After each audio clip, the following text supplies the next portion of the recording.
ऐसा लगा अंत में बताइएगा जरूर। अरे बहू, चाय ले ले, उठ जा बेटा। अरे मम्मी रहने देती ना, मैं उठ तो रही थी। अरे कोई बात नहीं, खाने में क्या बनाना है वो बता दे। देख लो माँ, कुछ भी जो ये कहे बना लेते हैं। बेटा मैंने तो जो सब्जी थी वो काट दी है, तू बस रोटियां बना लेना। ये हर रोज सुबह का सीन था ममता के ससुराल का। एक दिन पड़ोसन कहती है, अरे बहन जी, सारा दिन काम करती रहती हो, थकती नहीं क्या आप? बहू क्या करती रहती है सारा दिन? अरे वो भी कुछ ना कुछ करती ही रहती होगी। अब इतनी भी बूढ़ी तो नहीं हूं मैं जो बैठ जाऊं कि सामने काम पड़ा है और मैं बैठ ही रहूं। अरे लेकिन बहू की तो आदत खराब हो जाएगी जब सारा काम आप ही कर दोगी।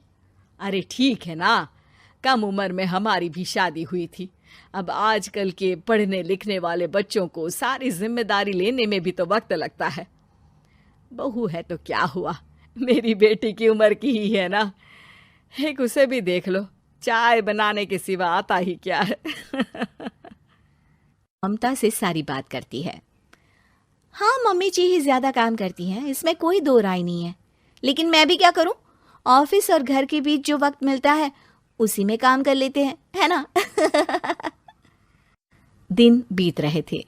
सास बहू के बीच की बॉन्डिंग अच्छी थी, लेकिन जब बहू माँ बनती है तो जो थोड़ा बहुत काम किया करती थी वो भी छोड़ देती है। बहू ये ले, तेरे लिए बनाया है, इसको खाने से बच्चा और तू दोनों स्वस्थ रहेंगे।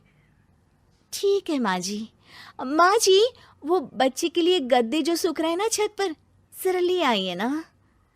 तभी वहां पति आ जाता है। अरे माँ रुको, मैं ले आता हूं, तुम मेरा खाना लगा दो। माँ किचन में चली जाती है। पता है, बगल वाली डॉली है ना, वो लोग हमारी साइड के हैं। उसकी सास ने तो उसकी हड्डियों को मजबूत करने वाले लड्डू बनाए हैं। उसे भी बच्चा हुआ है ना।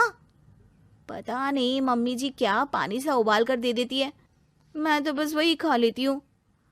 अरे तो तुम्हारे साइड बनता है तो तुम अपनी माँ से बोल दो, वो बना देंगी। आहा, माँ की तबीयत ठीक नहीं रहती, तुम जानती हो ना, कैसे बनाएंगी वो? अरे क्या हो गया सासू माँ को, कल तक तो फेसबुक में किटी की फोटो डाल रही थी। अच्छा अच्छा चुप रहिए। डॉली की सास ने मनाया है, तुम लोगों का भी तो फर्ज बनता है। तभी वहां सास आ जाती है। ये ले बहू गर्म पानी की बोतल, गर्म पानी पीने से पेट अंदर हो जाएगा। नहीं नहीं माँ जी, गर्म पानी पीने से प्यास नहीं बुझती। अरे पी लेना बेटा। वो बगल वाली डॉली को तो जानती है ना, जो तुम लोगों के साइड की है। तेरे साथ ही उसका भी बच्चा हुआ था।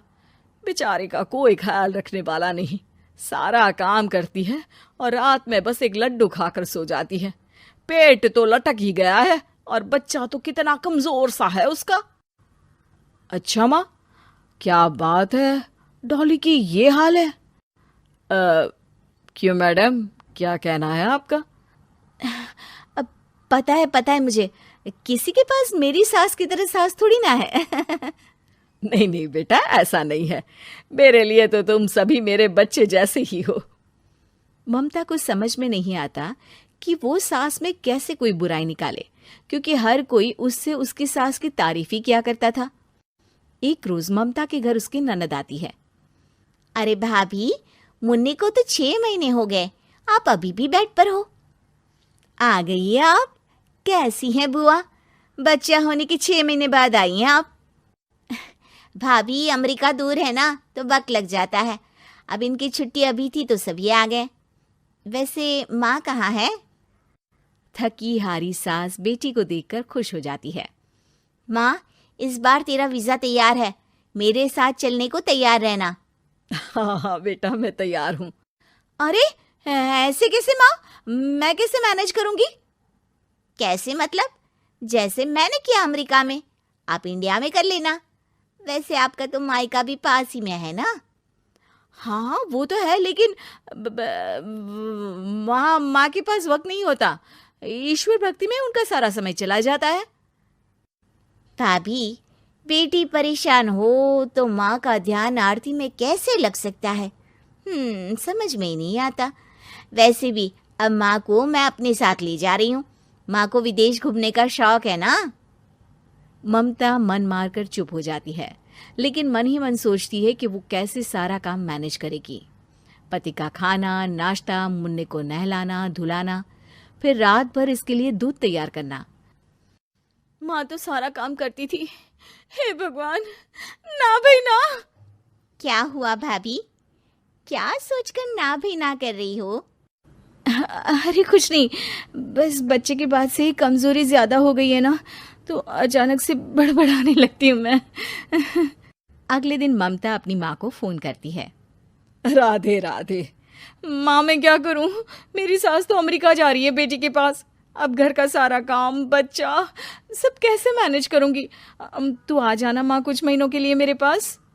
अरे ना ना ममता, मेरे बस की बात नहीं है काम धाम। अरे तू तो जानती है ना, मैंने तो तेरे भाई की शादी भी गरीब गांव की लड़की से इसीलिए ही की थी कि वो चुपचाप घर का सारा काम करे। वैसे भी अब तो आदत भी नहीं रही मेरी काम करने की। ममता को माँ पर बहुत गुस्सा आता है। ठीक है माँ, देख लूंगी मैं, लेकिन मेरी मुसीबत के वक्त आप मेरा साथ नहीं दे रही है, अब भूल जाना मुझे। ममता गुस्से में आकर फोन रख देती है और रोने लगती है, लेकिन बेचारी करे भी तो क्या। अब सास और ननद दोनों घर का काम करते, नेहा आराम करती, लेकिन अब आराम में भी उसे चिंता रहती। और फिर वो दिन भी आ जाता है जब ननद का जाने का वक्त आ जाता है। भाभी मैं जा रही हूँ, अपना और मुन्ने का ख्याल रखना। ममता सास को देखती है और गले लगकर रोने लगती है। माँ जल्दी आ जाना। सास मुस्कुराकर कहती है, कहाँ से ममता, मैं कहीं नहीं जा रही।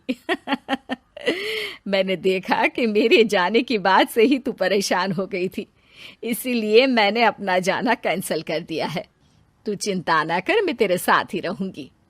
ममता को अपनी माँ की बात याद आती है कि कैसे उसके कहने पर भी ममता की परेशानी को समझने की बजाय उसने मना कर दिया, जबकि सास ने बिना कुछ कहे बहू की समस्या पढ़ ली। हाँ माँ, हम सब साथ चलेंगे बाद में दीदी के घर अमेरिका। आज से आप रानी बनकर रहना और मुन्ने को देखना। मैं समझ चुकी हूँ कि मेरा फर्ज क्या है।